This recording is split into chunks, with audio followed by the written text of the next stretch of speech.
Hello, this is Greg Giardino and Alison Hall with the Wealth Enhancement Group.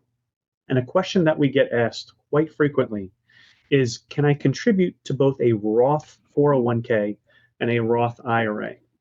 So the short answer to that is yes, but it really depends on the income you're making and also the contribution limits of the retirement vehicle you are contributing to.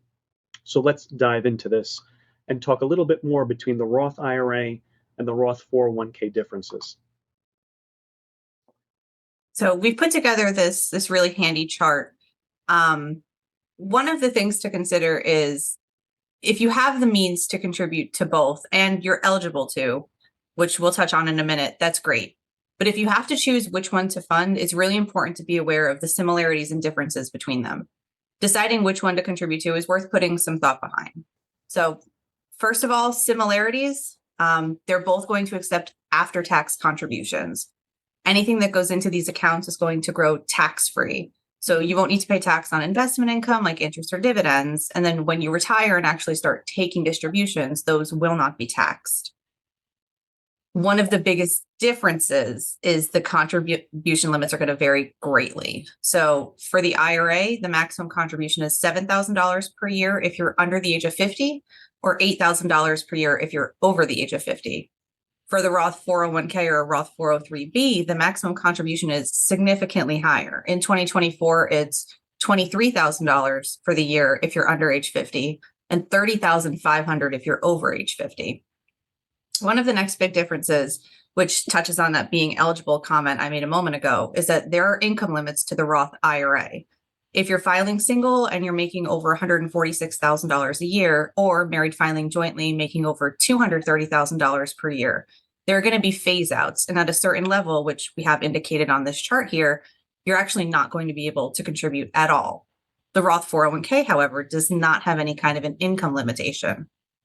Last big difference with these accounts is in the investment arena. Except in rare cases, employer-sponsored plans like 401ks, 403bs, and Roth 401ks and Roth 403bs, you're going to have limited investment options. With the IRA, you have almost no restrictions, so it's a lot more flexible.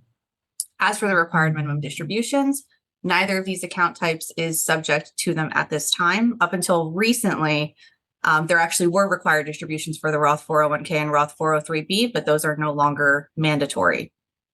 Greg has some more comments to make on if you are deciding to contribute to both of these accounts. So if you're going to contribute to both a Roth IRA and a Roth 401k, in order to do so, you need to have what's called earned income, which is simply you need to have wages or salaries, income from employment. It could be self-employment income, but what it cannot be is passive income. So for example, if you have annuity income, that is not eligible to be contributed to a Roth IRA or a traditional IRA in any case.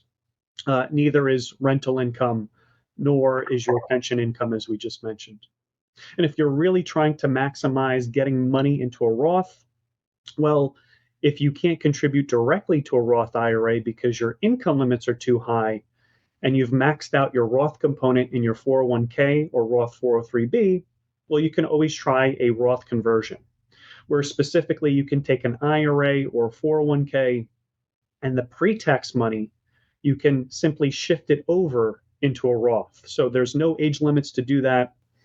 There's limited amounts that you can do into a Roth conversion. This can be a nice avenue to take as well. And then a Roth in-plan conversion is simply when your plan allows you to take those pre-tax monies inside your Roth 401k or Roth 403b and convert them over to a Roth as well. So additionally, there are some more advanced strategies we can utilize. There's something called the backdoor Roth or the mega backdoor Roth. All that focuses on, the only difference is if you've made after-tax contributions. So I won't get into details into the backdoor Roth IRA, but there's a way of putting money first into a non-deductible traditional IRA and then moving it over to a Roth. There's a lot of nuances to that. There could be some repercussions if you don't follow the strategy appropriately. And then there's a mega backdoor Roth IRA, mega just standing for you're able to put in a lot more than the normal $7,000 or $8,000 into a typical IRA. So that could be very meaningful.